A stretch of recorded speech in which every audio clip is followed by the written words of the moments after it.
The truth is out there, and it's been hiding in plain sight. For years, governments around the world have concealed evidence of UFO crashes, but thanks to the bravery of ordinary citizens, the veil of secrecy is finally being lifted. Prepare to be astonished as we unveil leaked footage and eyewitness accounts from UFO crash sites that will leave you questioning everything you thought you knew about our place in the universe. As James said, the Roswell incident is arguably the most famous UFO crash in history, although the government would claim otherwise. Basically, on June 24th of 1947, while searching for a crashed military aircraft, pilot Kenneth Arnold spotted 9 UFOs flying over the Cascade Mountains of Washington state in the US. The objects were flying in formation at a height of about 10,000 feet and a speed of approximately 1,900 kilometers per hour, which was not possible at the time, for humans that is. Kenneth described the way the objects moved as jerky, like rocks skipping over the water, flashing forward at strange intervals. When the media got a hold of the story, they coined the phrase flying saucer, and the UFO craze took off at hyperspeed, especially when on July 7th, a local rancher named Mac Brazel called the sheriff to let him know that one of those objects had somehow ended up on his farm, and this came to be known as the Roswell incident. It was back in July of 1947 that something strange happened near Roswell, New Mexico. Something had crashed into the ground, into Brazel's farm. There were metal pieces, rubber strips, and a strange tin foil-like material. The nearby Roswell Army airfield was alerted. The military came out and collected the debris. At first, they issued a press release saying they had recovered an unknown flying disc. This really got people talking, but just a day later the Army changed their story, saying it was actually just a weather balloon. Now, while some of the public took this at face value, it caused some controversy, especially in the years to come. People started to believe that the military was covering up something much bigger, possibly an alien spacecraft crash. Over the years, people started to come forward claiming to have seen the wreckage, and not only were there strange markings on the material described by some as hieroglyphics, but the material was incredibly strong and seemed to almost be impossible to burn. Oh, and of course, people who'd been called to the site to recover the material claimed to have seen bodies that were clearly not human. Over the years, many people have questioned the official explanation for this incident. Even former military personnel and locals said they saw strange things at the crash site, like debris that didn't look like it came from any known aircraft, and even small bodies that didn't seem human.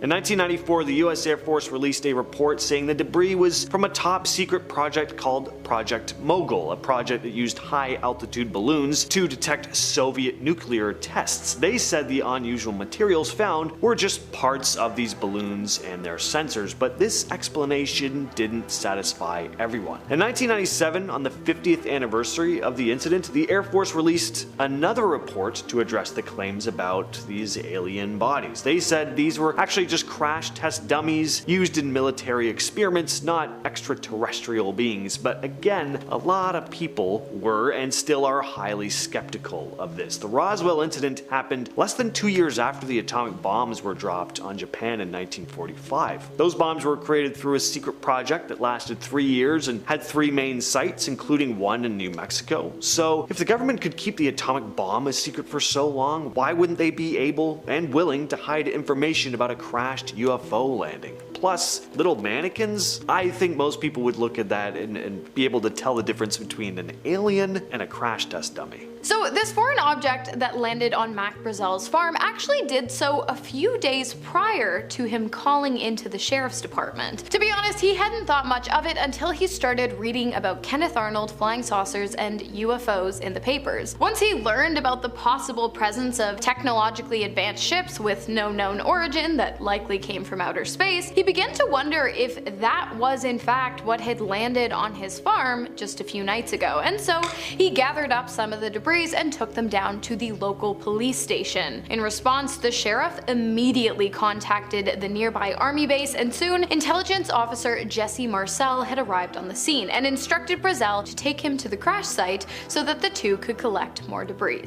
So let's talk about Jesse Marcel, the first military officer to step foot on the scene of the crash, because apparently apparently, Jesse had a lot to say, according to his son, Jesse Jr., who went on to tell his father's story after his death in 1986. According to Jesse Jr., in 1947, when he was just 10 years old, his father woke him up in the middle of the night, excited after having visited the crash site. Jesse Jr. sat up as Jesse Sr. handed him some of the debris he had collected earlier that day on Brazel's farm, and he told Jesse Jr. to get a good look because the debris were something that he would never see again. They were not of this earth, and the pair simply could not make sense of them. Out of all of the debris his father had brought home, Jesse Jr. said that the one that fascinated him most was a small beam with purple-hued hieroglyphics. I suppose it's not difficult to see why the pair didn't believe the government when they released a report saying that what had been found on the Brazel's farm was nothing more than a discarded weather balloon. But of course, you don't mess with the government. And so for years, both Jesse Jr. and his father kept quiet about what they had seen. That is until, in the late 1970s, a man named Stanton Friedman showed up asking questions. Stanton T. Friedman, a nuclear physicist turned ufologist, tracked down Jesse Sr. after being tipped off that a retired military man might know something about the Roswell incident, something that had been kept from the public for the past 31 years. And it turns out he did.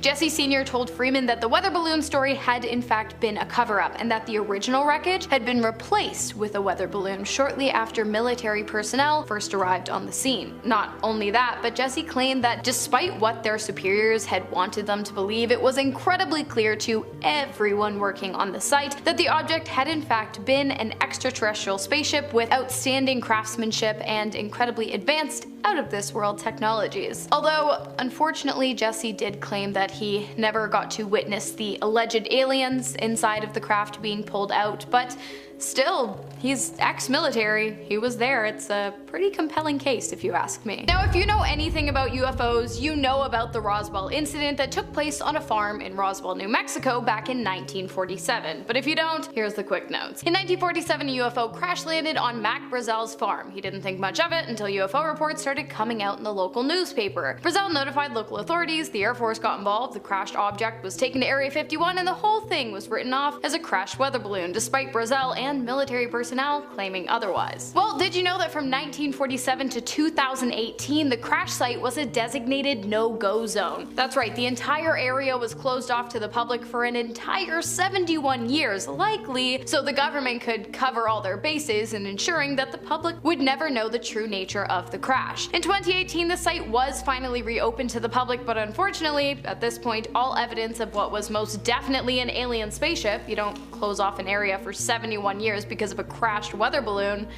is now long gone. The Kecksburg UFO case has to be one of the strangest UFO cases in history. On December 9th, 1965, people in 6 US states, as well as parts of Canada, reported spotting a fireball streak across the sky over Detroit, Michigan, and Windsor, Ontario. Then folks in the small village of Kecksburg, Pennsylvania, claimed to see something crash into the woods after seeing wisps of blue smoke and feeling vibrations. Authorities cordoned off the area and searched the forest, later claiming to find nothing and saying the object was likely just a meteor. But that didn't line up with what a number of witnesses had seen. People who did manage to get close to the crash site described seeing a large acorn-shaped object partially buried in the ground. It was about the size of a small car and had strange markings that almost looked like hieroglyphics, but they didn't get a very long look before the military stepped in. So what exactly was this object? Was it a Soviet satellite, a piece of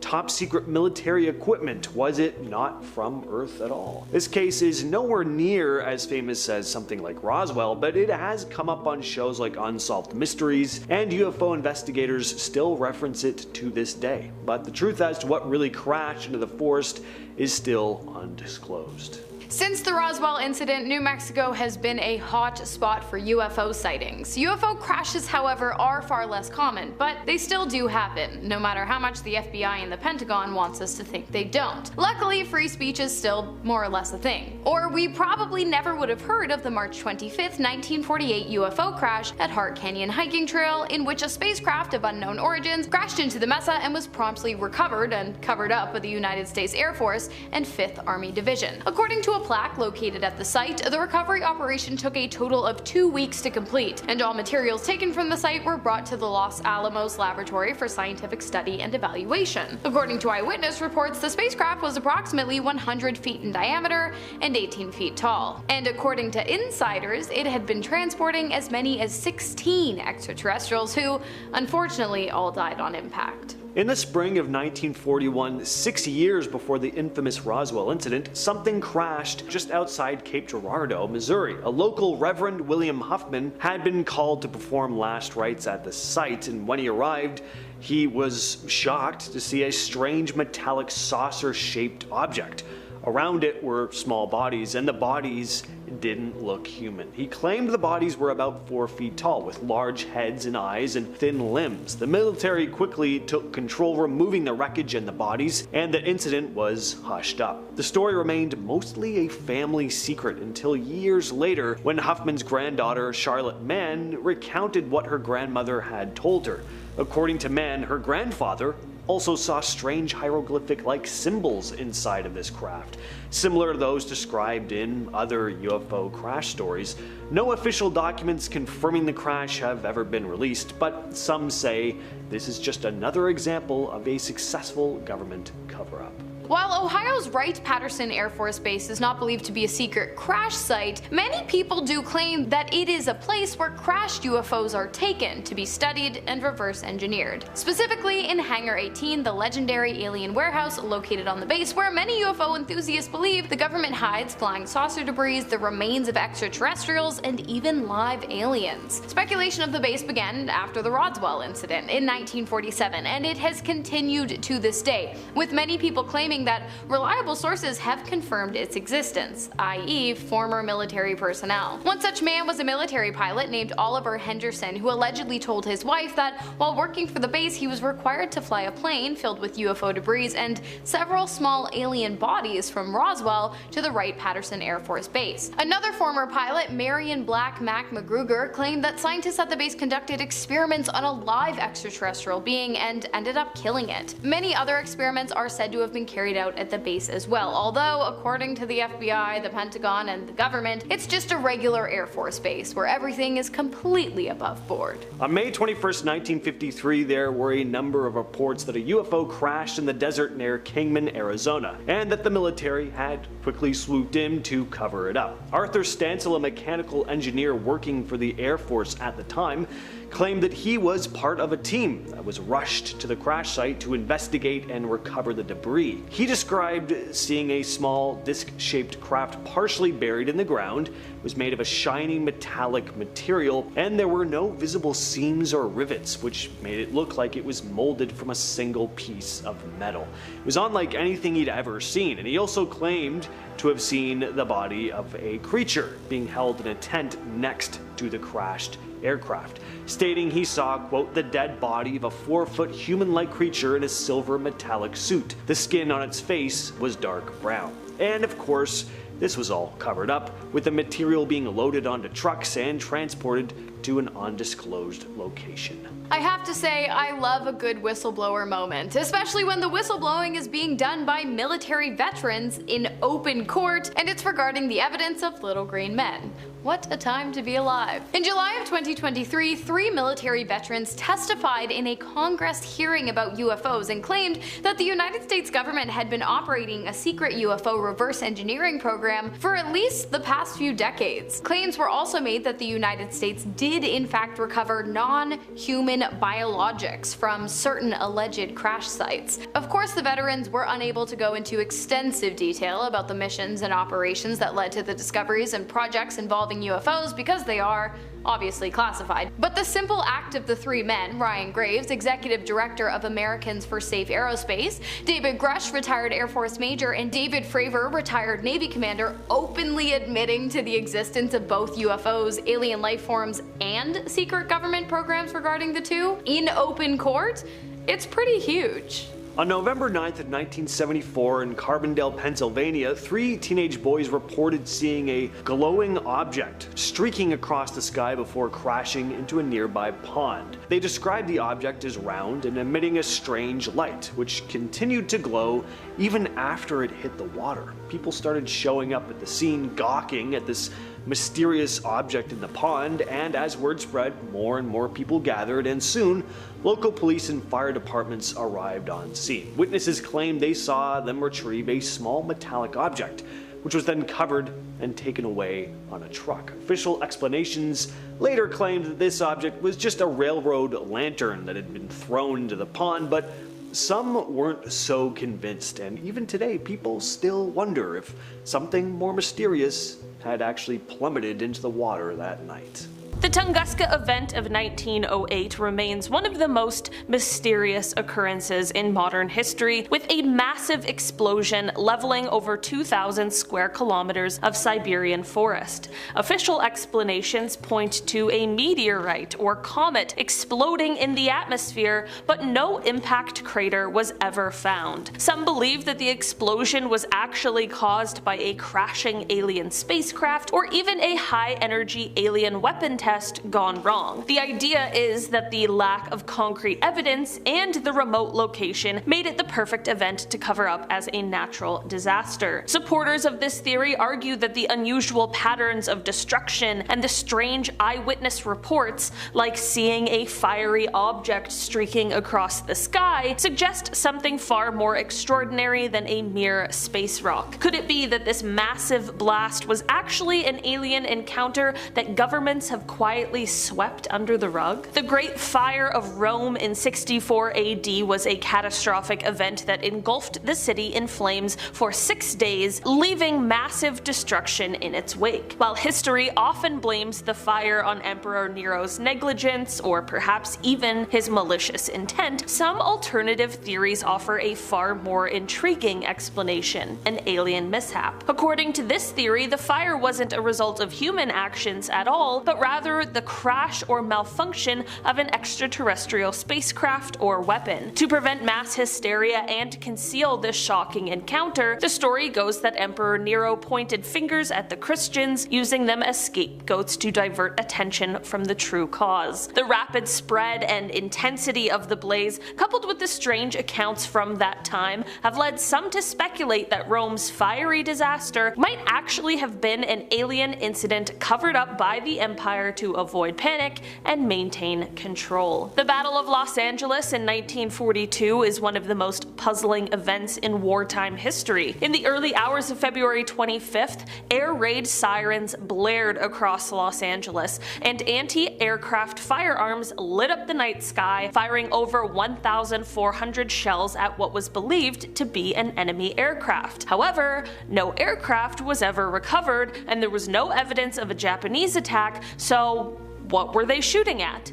Officially, the government chalked it up to a false alarm, possibly triggered by war nerves, but not everyone is totally convinced. Some theorists argue that the military was actually targeting a UFO, an unidentified flying object that appeared over the city. Witnesses reported seeing a large, slow-moving craft illuminated by searchlights, seemingly unaffected by the intense artillery barrage. Could it have been an alien craft silently hovering over Los Angeles, immune to human weaponry? The sudden dismissal of the incident as a mere false alarm and the lack of any tangible enemy debris leads some to believe that this was a deliberate cover-up, hiding an extraterrestrial encounter from the public eye. The Aurora, Texas UFO crash of 1897 is one of the earliest recorded incidents of a supposed alien encounter in the United States. According to reports, a strange flying object plummeted from the sky and crashed near the small town of Aurora, and remarkably, locals claimed to have discovered a small alien body among the wreckage. This curious event was even reported in local newspapers,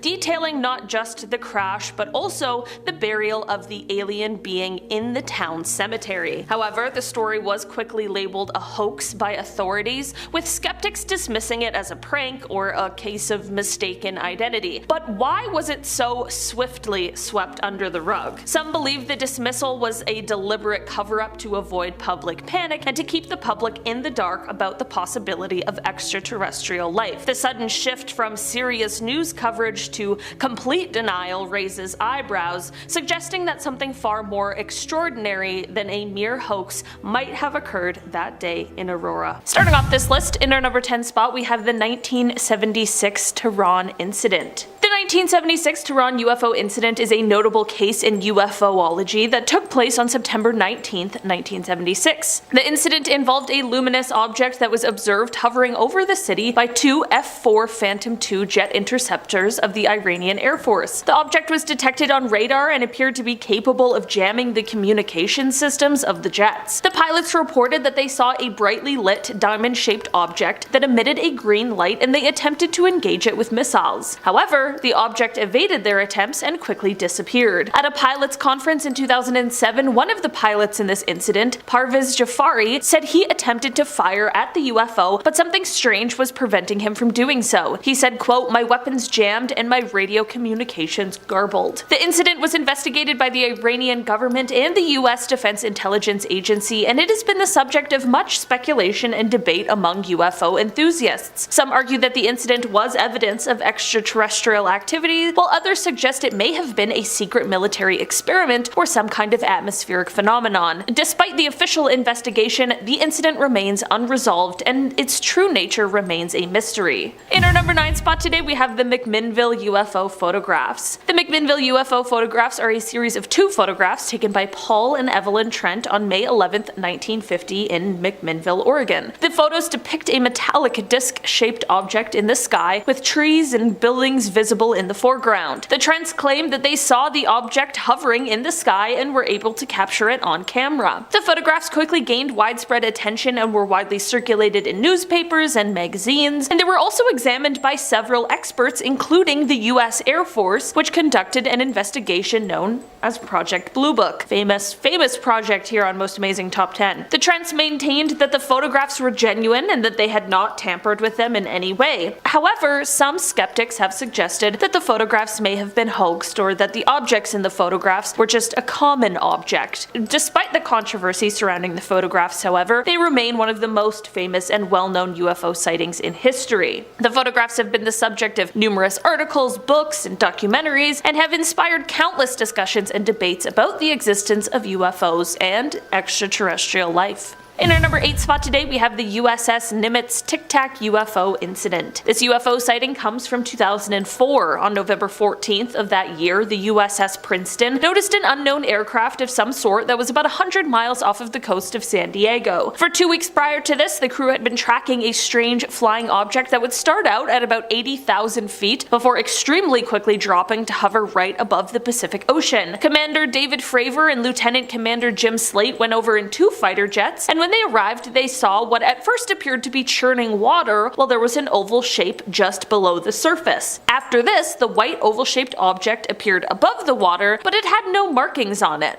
Like no windows, nothing that would indicate an engine, no wings, and the infrared monitors on the jets didn't pick up any sort of exhaust. The commander and lieutenant commander tried to intercept this strange aircraft, but it very quickly flew away and reappeared on the monitor 60 miles away. And when I say quickly, I mean it was moving at 3 times the speed of sound and over twice the speed of the fighter jets. So, faster than any kind of technology we currently have. We still don't know exactly what it was, but it certainly was beyond our current capabilities. In our number 7 spot today, we have the Aguadilla Airport incident. The Aguadilla Airport UFO incident occurred on April 25, 2013, when a strange object was spotted hovering above the Rafael Hernandez Airport in Aguadilla, Puerto Rico. The object was initially detected by radar and later confirmed by security cameras as a glowing, unidentified object that appeared to be traveling at a low altitude. The object was described as being around 4 to 5 feet in length, and it moved very quickly and very erratically. It was also observed to emit a bright white light and appeared to be changing changing shape. The incident attracted widespread attention and was investigated by several government agencies, including the Federal Aviation Administration and the Department of Homeland Security. The object was ultimately classified as an unidentified flying object, or UFO, and no explanation was given for its presence in the area. It is even said that a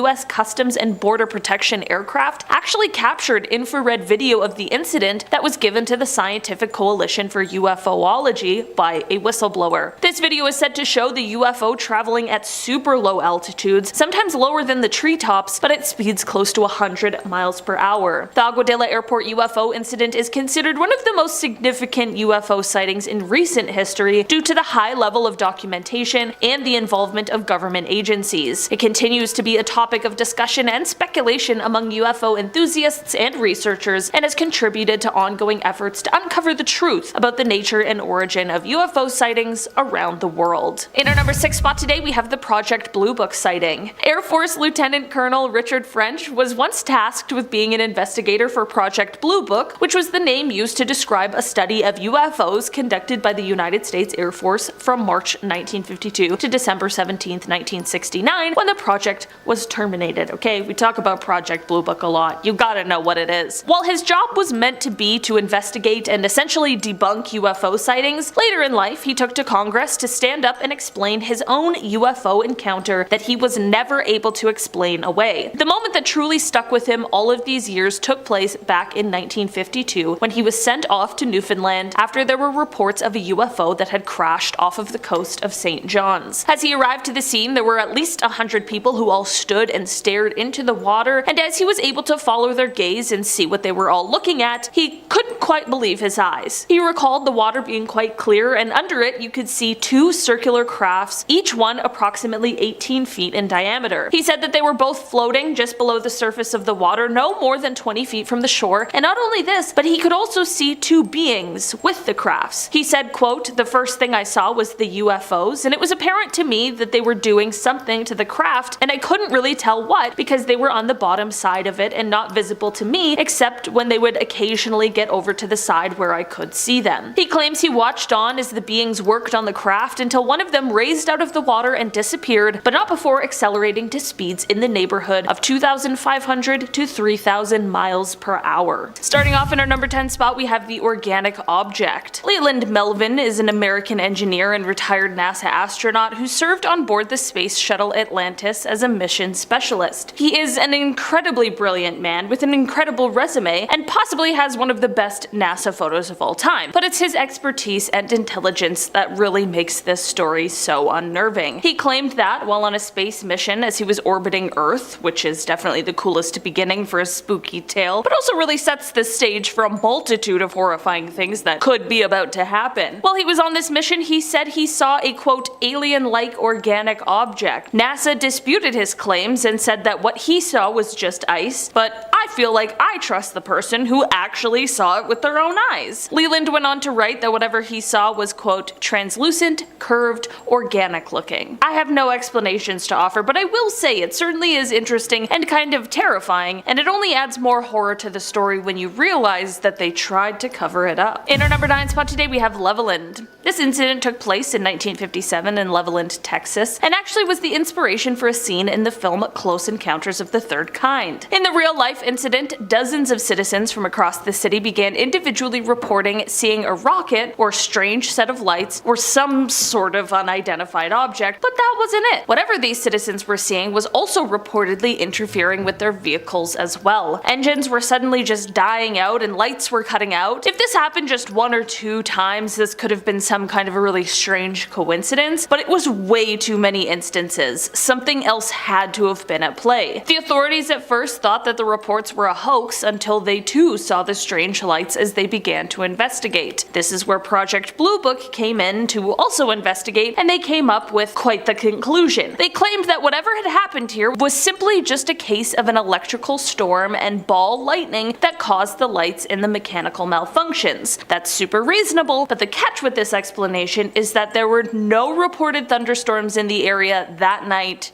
at all. I'm just saying, something here clearly isn't adding up quite right. In our number 8 spot today we have the lone survivor. This is an unexplained signal that was first detected in 2003 when astronomers were using a massive telescope in order to re-examine 200 different areas of the sky. I say re-examine because these were areas where there was once a signal that was detected coming from them, and they were taking a look back to see if they could detect the same signal again. During this re-examination, they found all of the signals had disappeared except for one. This signal didn't only stick around, but it actually got stronger. This signal is coming from between the constellations of Pisces and Aries, and the curious thing about this location is that it resides in a place where there are known obvious planets or stars. To make things a little more mysterious, there are scientists who believe that the frequency this signal is in is the frequency alien life would be most likely to use if they were trying to contact us. I have no idea what leads them to that theory, but it felt too interesting to exclude. While there are other possibilities of what these signals are or where they're coming from, it's quite an interesting piece of information and is something that definitely deserves more looking into. In our number 7 spot today we have the space snake. Dr. Franklin Story Musgrave is an American physician and retired NASA astronaut, and considering how credible he tends to be, despite the absurdities of this story, it makes it hard to pass off as a lie so easily. While he was in space, he claims that he saw something that I don't wish upon anyone, a sort of space snake. He said that he saw an 8-foot-long white snake floating through space. I don't even know what I would do. Probably cry?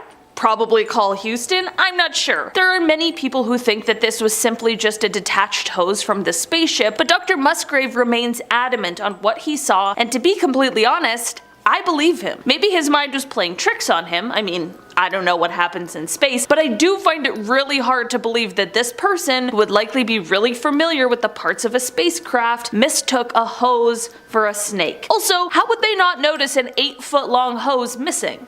Again, I'm certainly no astronaut or scientist or engineer, but it all just seems very strange. In our number 6 spot today we have the classified report. We're just barely getting into 2023, but already there are some crazy announcements, including one regarding a report that was delivered to Congress from the Director of National Intelligence. Basically, since August of last year, there's been a total of 510 unidentified aerial phenomenon observed in protected airspace or near sensitive facilities. According to the report, 26 of these were described as drones, 163 were labeled as balloons or balloon-like entities, and 6 were described as clutter, whatever that means. This is all fine and well, but the concern sets in when we consider that this leaves 171 sightings unaccounted for, some of which appear to have demonstrated unusual flight characteristics or performance capabilities. It's also important to note that the majority of these sightings are coming directly from Navy and Air Force pilots. Here's the thing. What we know as the public is only a 12-page declassified summary of the actual, real, secret report that was delivered to Congress. Only time will tell if we ever find out what the rest of the report includes or what will happen with further investigation into the 171 sightings, but hopefully if answers do arise, one day we'll find out. And hey, maybe if they don't, maybe Anonymous will just hack them. And then we'll find out. Starting us off with number 10 is the underwater base. Now, Argentine researcher Marcelo Igazusta found what he believes to be an underwater alien base. The object is 8.5 miles long and it seems to be a pyramid of some kind. It's located right off the coast of Mexico near the ancient Aztec and Mayan pyramids, which could be coincidental or totally random. Since this pyramid has an 8.5 mile base, that catapults it into being the biggest pyramid in the world. Forget Egypt, humans could have never built something like that, especially underwater, so Marcelo believes only aliens could have accomplished it. I mean, cut us some more slack, we're better than that. He believes either the base was there from before or an alien craft landed in the water and was built to do so and they just never left. And coming in at number 9 is the Arctic landing. So okay, bit of fake advertisement, this one isn't located in the Arctic, it's actually located in Antarctica. Not the same thing, you guys. Either way, Russian UFO enthusiast Valentin Degratev claims he found an alien crash site in Antarctica. There seems to be a saucer-shaped dent in the snow like the flying saucer landed on its side, side and just went straight through the snow. I hope you got what I meant when I did that. I mean, I need to speculate and offer other explanations like, okay, is the ice breaking apart underneath there and that's what's causing the slit? But I feel like that's far-fetched, but then again, so is a flying saucer. But it is peculiar and it's surrounded by ridges and flat snow, so it's just a big unexplainable anomaly. I don't know, guys. Is it just a random slit? Is it an alien saucer? I don't really know. At number 8 we have the Martian twins. Now during the Kofun era in Japan, which was during 300 to 538 AD, they used to build Kofun tombs. And these tombs were for people of the ruling class and they were shaped like keyholes most commonly and surrounded by water. That's all well and good, but alien hunters spotted a mound on Mars that looked identical to one specific Kofun era tomb. Now they fully believe that the suspicious similarities between both features is evidence that Martians settled on Earth centuries ago after a catastrophic unknown event forced them to leave the red planet. They ended up building a similar structure on Earth and then going back to Mars when it was finally appropriate. But again, I feel like this whole theory is speculation. How do we know what this catastrophic unknown event was, and if it even happened? If aliens have the technology to travel to another planet and set up camp there, surely they could have evaded whichever terrible thing happened on Mars. Is that too much to ask? I don't think it is. I don't think my expectations are that high, you guys.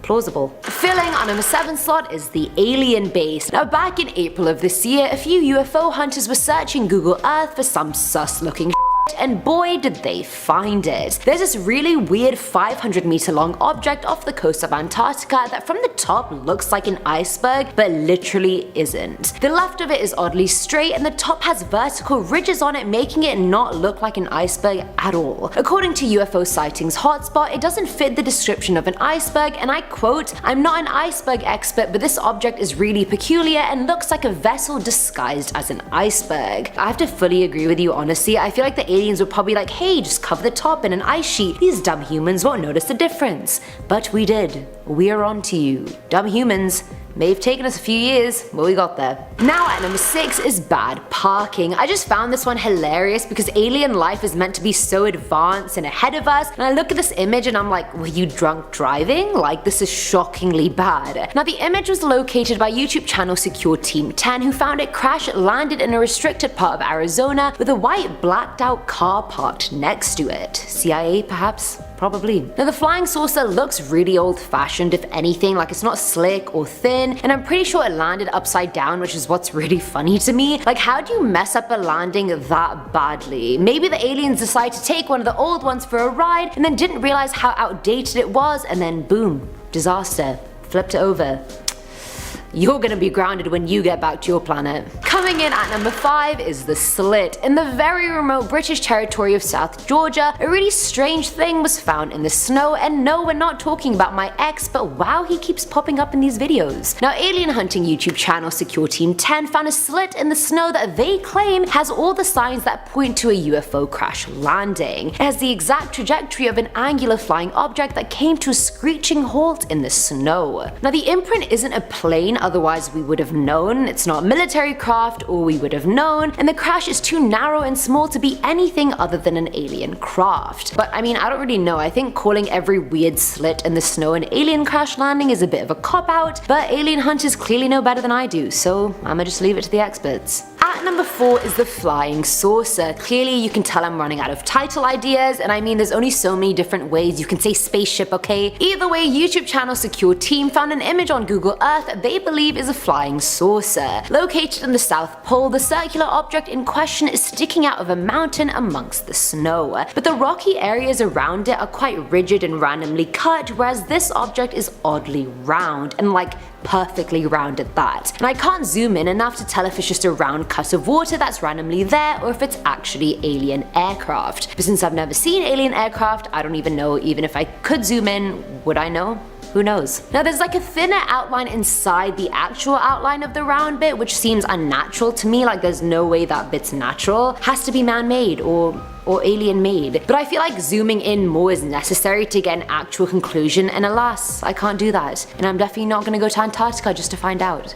but you can, and let me know if you do. Filling our number 3 slot is the floating island. Now located in Argentina, back in 2016, UFO sightings daily fully believed this floating island was the entrance to an alien base. On Google Maps, it looks like a random crescent was cut out of the greenery in the area. Like, there's no other shape like that found nearby or on the continent or in the country for that matter. The island actually moves and rotates in a circle, and considering Argentina has had many UFO sightings over the years, it could be possible that aliens have their base underneath this island. Never say never. Now the slit could easily fit a 100-meter UFO through it, and no one has actually gone and explored the water beneath the floating island. I think it's just really weird how there's like an oddly perfect circular island that magically got cut out by Mother Nature, and oh, it also rotates and moves. Like, nah honey, that's not Mother Nature, that is alien nature. Now at number 2 are the skid marks. Now, in June of this year, UFO theorist Scott Waring found what he believed to be an alien crash site in Antarctica, because apparently that's the go-to landing pad for most aliens on this list. It's located towards the north of the island, off the coast of another little island, if you know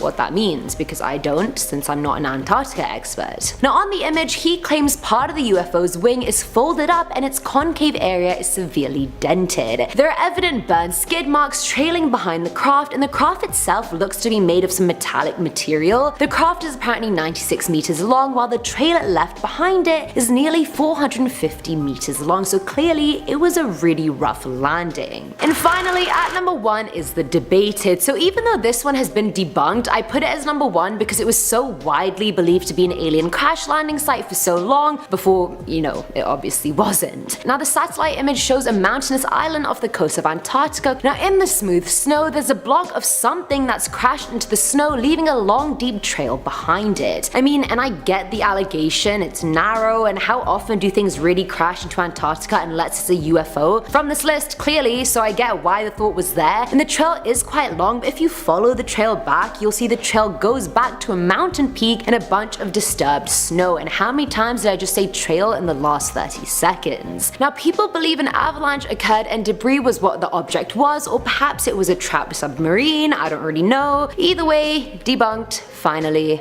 In our number 5 spot today, we have the lights. Leroy Chiao was the commander of the ISS in 2005, and this is exactly when this strange sighting occurred. It is said that he wasn't the only one who witnessed this, however, as it is said that the entire crew was there to see this really unexplainable occurrence along with him. Basically, it is said that they saw a strange set of lights while up in space. He went out to describe the lights and said that they were in the formation of an upside down V, and that they ended up just stumbling upon this bizarre situation as the formation flew past them. I'm just gonna say it. I mean, I think it's aliens. I just don't have any other possible explanations, and you're telling me that the whole crew saw it? Not just one person this time, all of them. I swear, nothing will convince me of aliens more than an astronaut's first-hand account. Cause like, it's hard for aliens to come and visit us here on Earth, but like, they're just flying through space? They're like, yeah man, this is what we do too, just on the highway.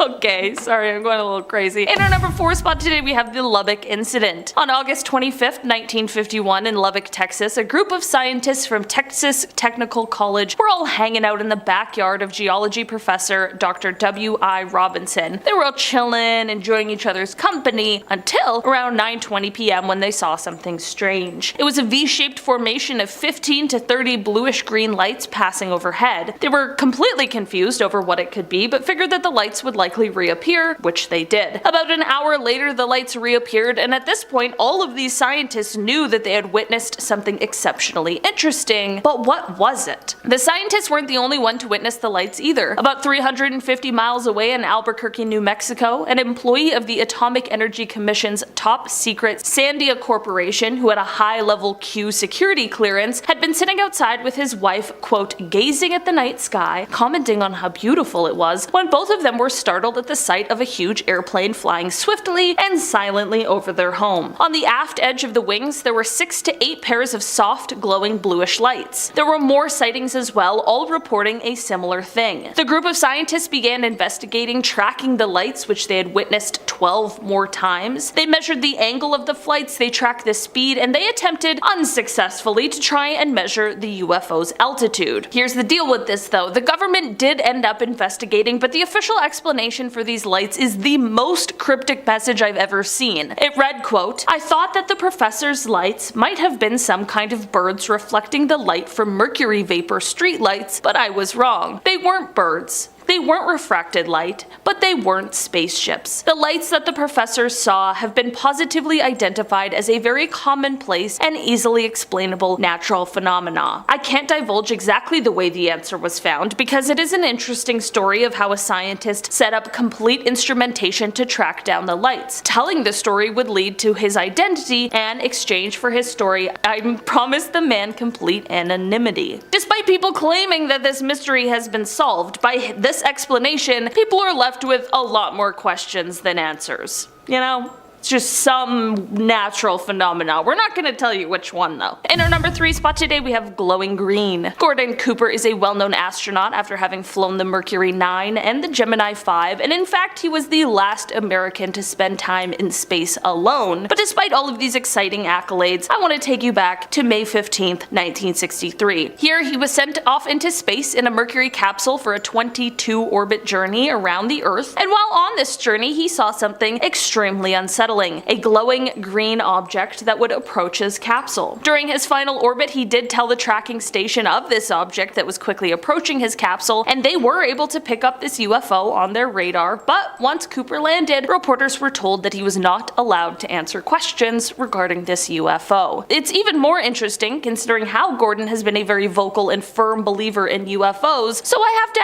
ask, what do you think this was? In our number 2 spot today we have the Shag Harbor incident. This UFO encounter is often referred to as Canada's Roswell, so I was shocked that I hadn't heard of it before. Basically, this incident took place on October 4th, 1967, when an unknown object crashed into the water near Shag Harbor, which is a tiny town in Nova Scotia. There were at least 11 people who witnessed this object as it crashed, and many people claim to have heard a whistling sound followed by a loud bang when the crash took place. The witnesses that claimed to have seen the UFO were all doing a bunch of different things at the time. One couple was just sitting on their porch, but 2 witnesses that really get me are a flight pilot and a ship captain. On Air Canada Flight 305, First Officer Robert Ralph pointed out to Captain Pierre Charbonneau that there was something strange out the left side of the aircraft. They reported an object tracking along at a parallel course a few miles away and described it as a brilliantly lit rectangular object with a string of smaller lights trailing the object. Shortly after they first noticed it, there was a large but silent explosion near the unknown object, and then 2 minutes later there was a second explosion, but this one faded to a blue cloud. As for the ship captain, Captain Leo Howard Mercy saw 4 blips on the decorator that were totally stationary. This led to him looking up to the sky, and this is when he saw 4 bright objects sitting in a rectangular formation about 28 kilometers from the vessel's window. He wasn't even the only one who saw it on board. The entire crew of nearly 20 fishermen stood on deck and watched. A man named Laurie Wickens was another one of the witnesses, and he and some friends ended up calling the RCMP, the Royal Canadian Mounted Police, because they saw a huge object floating in the Atlantic Ocean about 1,000 feet offshore. This is all super weird, and not only the RCMP, but also the Royal Canadian Navy and the Royal Canadian Air Force became involved in the investigation, but nothing was ever recovered or found. But it was also revealed that all commercial, private, and military aircrafts along the eastern seaboard were accounted for. So what could all of these witnesses have seen? Since they never officially identified what it was, in the official Government of Canada documents it is listed as a UFO. In our number 1 spot today we have the 2021 UFO. On February 21st of 2021, a blogger was using a radio scanner to try and pick up the feed from an aircraft when he received much more than he ever expected. He intercepted the transmission of the wrong aircraft,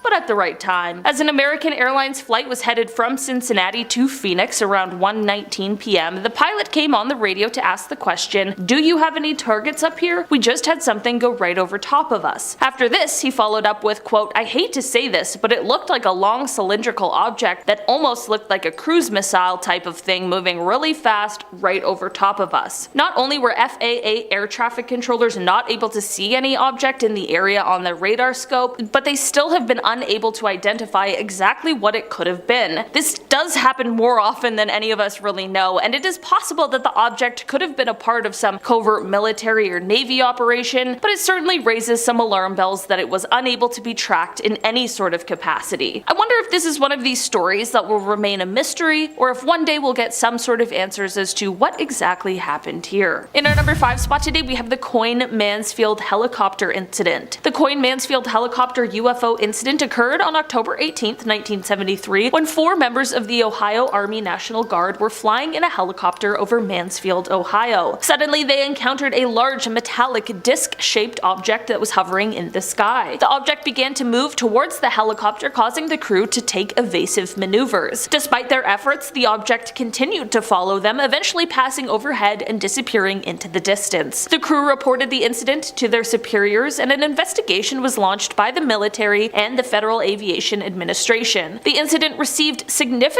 media attention, and it remains one of the most compelling UFO sightings on record. What makes this incident particularly intriguing is the credibility of the witnesses. The crew were all experienced pilots with military training, and their account of the incident was corroborated by radar data and other witnesses on the ground. Despite extensive investigations, no satisfactory explanation has ever been offered for what they saw that day. In our number 4 spot today, we have Apollo 11. So we can sit here on Earth all day and talk about the potential for alien life and UFOs, but who would know more than the people who have actually been to space, which are of course astronauts. Definitely on the list of coolest and scariest jobs in the world, there haven't been a ton of people who have had the unbelievable privilege of experiencing space firsthand, but there are even less of them who have claimed to see something that seems completely unexplainable. People who have claimed these sorts of things include Edgar Mitchell, Catherine Coleman, and Dr. Brian O'Leary. The very interesting part about many of these claims is that they also include some sort of government cover-up as well with their claims. There was also Buzz Aldrin, who spoke about his Apollo 11 experience, and he detailed the crew seeing something flying alongside them, and at first they believed it was the final stage of a detached rocket, but then Mission Control confirmed that it was actually 6,000 miles away from them, leaving them with no answers on what the flying object could be. I can't imagine going to space at all, let alone encountering a UFO flying right beside you. Also, I can't believe that I hadn't heard of that story before, because to me, that sounds like full-blown alien contact. In our number 3 spot today, we have the Go Faster video. In 2017, after the existence of the Advanced Aviation Threat Identification Program became more well known, a video was released of an encounter between an FA-18 Super Hornet and some sort of unidentified flying object. This video was the third in a series of 3 videos, and there weren't a ton of details released about exactly what happened during this encounter. Using the Raytheon Advanced Targeting Forward-Looking Infrared Pod, they were able to capture an extremely fast-moving white oval that was around 45 feet long. The oval had no wings and didn't appear to have any kind of exhaust either. They were tracking the UFO at an altitude of 25,000 feet just above the Atlantic Ocean, and then they were shocked as the craft rotated on its axis and flew away. There was no explanation released with the footage because it truly is unbelievable and currently unexplainable. In our number 2 spot today, we have the Delphos Ring incident. The Delphos Ring UFO incident occurred on November 2nd, 1971 in Delphos, Kansas, when a family witnessed a strange object hovering over their farm. The UFO emitted a bright light that illuminated the surrounding area and left a glowing ring in the ground after it disappeared. The family reported the incident to the local sheriff, who took a sample of the ring for analysis. Investigations were conducted by several experts, including the Aerial Phenomena Research Organization, who collected soil samples and found that the ring was caused by the removal of topsoil, which had been exposed to a high amount of heat. Additionally, a high level of radiation was also detected at the site. The incident received widespread media coverage and sparked debates about the existence of extraterrestrial life and the possibility of alien visitation. Some skeptics argued that the incident could have been caused by natural phenomena or a hoax, but the witnesses maintained that they saw a genuine UFO. Despite the years of investigation, it's been no conclusive explanation for the incident has been found, leaving the mystery of the Delphos Ring UFO unsolved. In our number 1 spot today, we have the Shag Harbor incident. This incident took place on October 4th, 1967, when an unknown object crashed into the water near Shag Harbor, which is a tiny town in Nova Scotia. There were at least 11 people who witnessed this object as it crashed, and many people claimed to have heard a whistling sound followed by a loud bang when the crash took place. The witnesses that claimed to have seen the UFO were all doing a bunch of different things at the time. One couple was just sitting out on their porch, but the two witnesses that really get me are a flight pilot and a ship captain. On Air Canada Flight 305, First Officer Robert Ralph pointed out to Captain Pierre Charbonneau that there was something strange out the left side of the aircraft. They reported an object tracking along on a parallel course a few miles away and described it as a brilliantly lit rectangular object with a string of smaller lights trailing it. Shortly after they first noticed it, there was a large but silent explosion near the unknown object, and then 2 minutes later there was a second explosion, but this one faded to a blue cloud. As for the ship captain, Captain Leo Howard Mercy, he saw 4 blips on its Decca radar that were totally stationary. This led to him looking up to the sky, and this is when he saw 4 bright objects sitting in a rectangular formation about 28 kilometers from the vessel's window. He wasn't the only one who saw it on board either. The entire crew of nearly 20 fishermen stood on deck and watched. A man named Laurie Wickens was another one of the witnesses, and he and some friends ended up calling the RCMP, the Royal Canadian Mounted Police, because they saw a huge object floating in the Atlantic Ocean about 1,000 feet offshore. This is all super weird, and not only the RCMP but also the Royal Canadian Navy and the Royal Canadian Air Force became involved in the investigation, but nothing was ever recovered or found. It was also revealed that all commercial, private, and military aircrafts along the eastern seaboard were accounted for, so what could have all those witnesses seen? Since they never officially identified what it was, in the official Government of Canada documents, it is listed as a UFO. The Kishtim disaster of 1957 was a catastrophic radioactive contamination incident in the Soviet Union that was shrouded in secrecy for decades. Officially, the disaster was attributed to a failure in the cooling system of a nuclear waste storage tank, leading to an explosion that released massive amounts of radiation into the environment. However, of course, some theorists suggest that the true case of this disaster might have been much stranger than a mere human error. They propose that the contamination was linked to a malfunctioning alien spacecraft or an extraterrestrial experiment gone awry, causing a catastrophic release of radioactive materials. The theory goes that rather than admitting to an alien presence on Earth and the resulting panic that might ensue, Soviet authorities chose to cover up the event with a more mundane, albeit still alarming, explanation. The unusual secrecy surrounding the disaster and the Soviet Union's quick suppression of any public knowledge about it have fueled these suspicions. Could the Kishtim disaster have been an alien encounter that went horribly wrong, concealed by the Soviet regime to avoid global hysteria? I don't know. You tell me at this point. The Fatima miracle of 1917 is often celebrated as a divine event where thousands of people in Fatima, Portugal reported seeing the sun dance, zigzag, and emit radiant colors across the sky. Described by many as a miracle, the phenomenon has been a cornerstone of religious faith for millions. However, some theorists suggest that what those people actually witnessed wasn't a miracle at all, but rather a UFO event that was misunderstood by the crowd. Theories propose that an unidentified flying object might have been hovering high above, performing maneuvers that defied conventional understanding at the time. The bright lights and strange movements of this UFO could have been easily mistaken for the sun's bizarre behavior, especially to a crowd already primed for a miraculous experience. The Catholic Church's quick embrace of this event as a miracle might have conveniently overshadowed any further investigation into more otherworldly explanations. Was the dancing sun really a UFO, its alien visitors cloaked in the guise of a miracle, hidden in plain sight under the veil of faith? The UFO sighting over Nuremberg in 1561. On that fateful day, the skies above the German city were filled with strange, unidentified flying objects engaged in what appeared to be a full-blown aerial battle. Witnesses described seeing seeing cylindrical objects, spheres, and crosses darting across the sky, all culminating in a massive crash outside the city. While skeptics argue that it was likely a misinterpreted atmospheric phenomenon, perhaps an unusual solar event or meteor shower, others believe this could have been one of the earliest recorded extraterrestrial encounters. The idea is that these strange objects weren't just figments of medieval imagination, but actual alien crafts engaging in some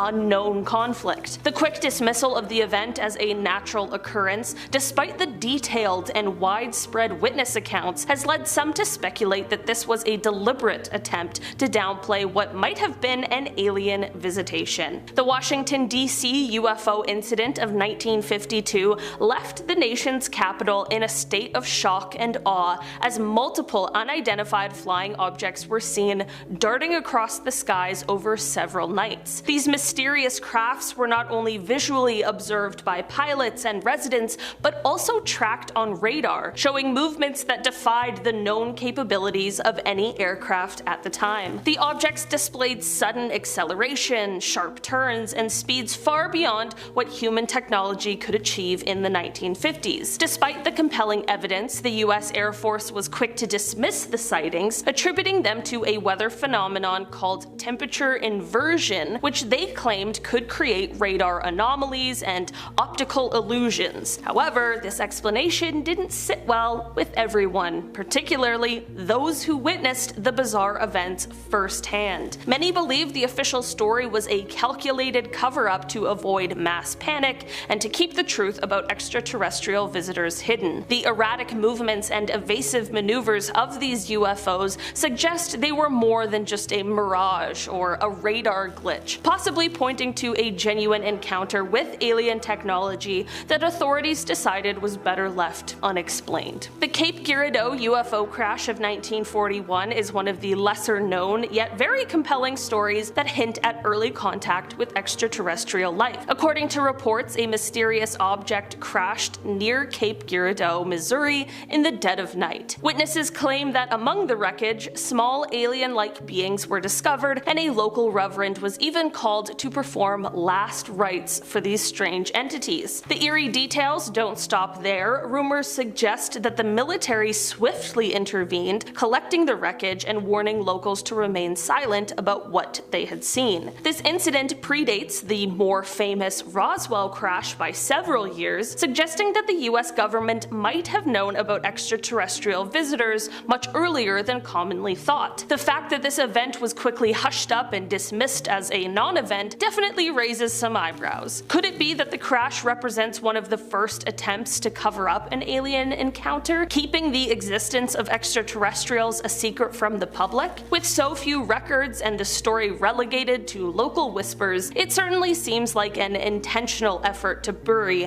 what could have been a groundbreaking revelation about our place in the universe. The Maury Island incident of 1947 is a fascinating tale of UFO sightings, mysterious threats, and a possible government cover-up. Just days before the infamous Roswell incident, Harold Dahl reported seeing 6 UFOs while out boating in Puget Sound near Maury Island, Washington. He described the objects as donut-shaped and emitting strange metallic debris that caused damage to his boat and even injured his son. When Dahl shared his story, things took an even more chilling turn. He was allegedly visited by men in black who wanted him to keep quiet about what he had seen, suggesting severe consequences if he didn't comply. This encounter is considered one of the first instances of government intimidation related to UFO sightings, fueling speculation that authorities were desperate to suppress any evidence of extraterrestrial activity. The timing of the incident so close to Roswell definitely raises suspicions that there might have been a coordinated effort to keep the public in the dark about the presence of UFOs. Could the Maury Island incident have been an early attempt to cover up an alien encounter,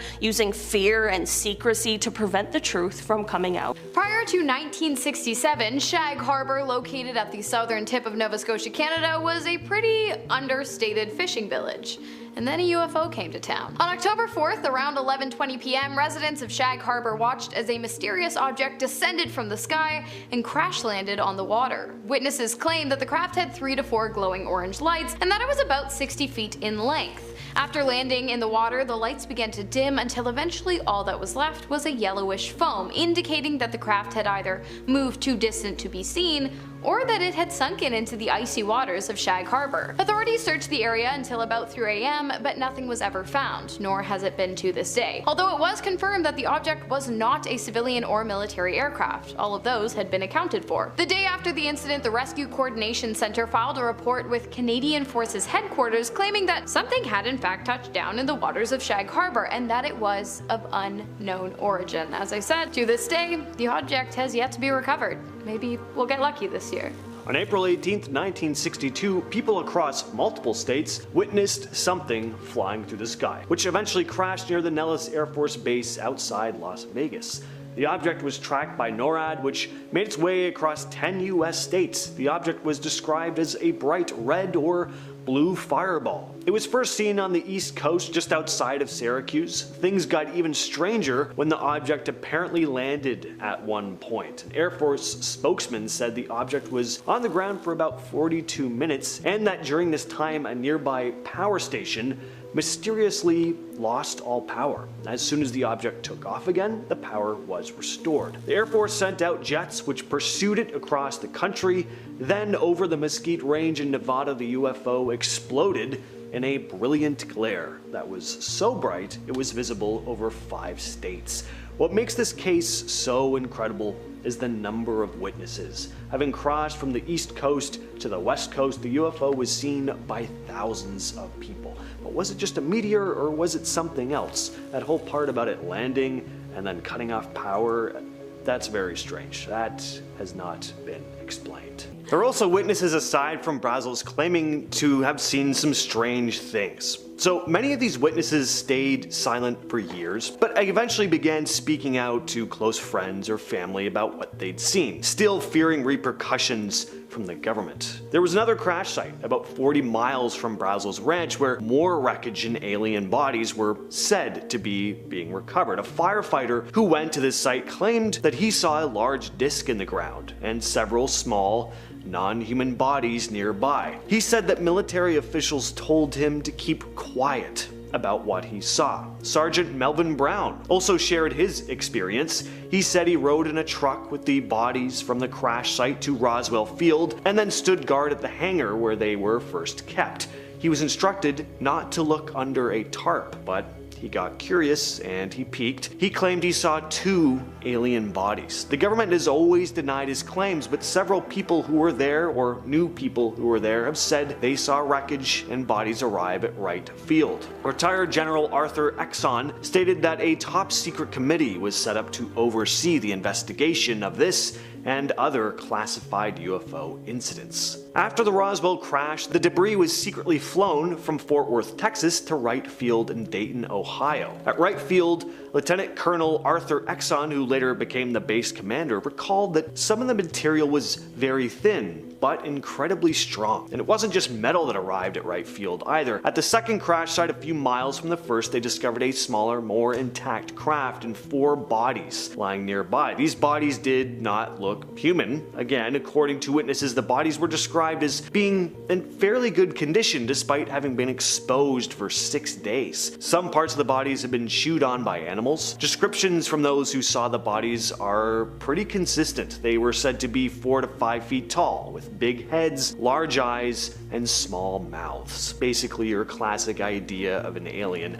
They had thin bodies with long arms and 4 fingers. An army nurse who worked on the initial autopsy described how fragile the skulls and bones were too. The bodies were quickly placed in large, sealed wooden crates, loaded onto a B-29 bomber and flown to Fort Worth before being sent to to right field. Now, the general public weren't the only ones concerned with the Roswell crash. In fact, one of the highest members of government was too, the president, which at the time was Harry S. Truman. After the incident took place, Truman became increasingly interested and concerned with UFOs, so much so that in 1948 he called a meeting with his military aide, Colonel Robert Laundrie, in the Oval Office to discuss UFO reports and what they might mean for the security of the country. Laundrie told Truman that, quote, all manner of objects and things were being seen in the sky by people as of late, which only led the president to worry more about the possibility of new, never-before-seen threats to the American people. And so Truman ordered a quarterly oral report from both Laundrie and the Air Force to be presented to him at the White House to discuss whether or not the UFO sightings would present any kind of immediate danger. Although neither the military or the Air Force were ever able or willing to provide Truman with any answers, the UFO sightings kept coming, and officials became more and more confused. To this day, it's unclear what information the government has gathered on UFOs, but what we do know is that if they do in fact have concrete evidence supporting the existence of alien life forms, they sure as heck aren't sharing it with us. Yet, fingers crossed. The Roswell incident was the catalyst for pretty much every modern UFO conspiracy today.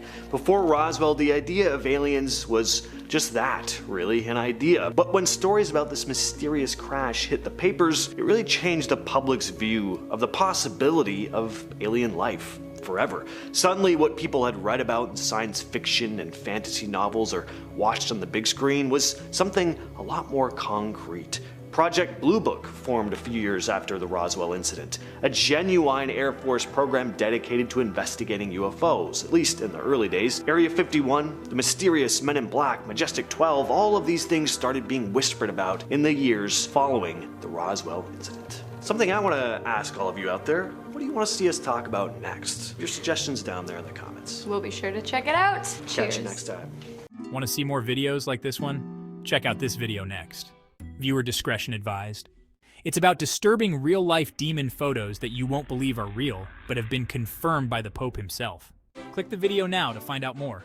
See you guys in the next video.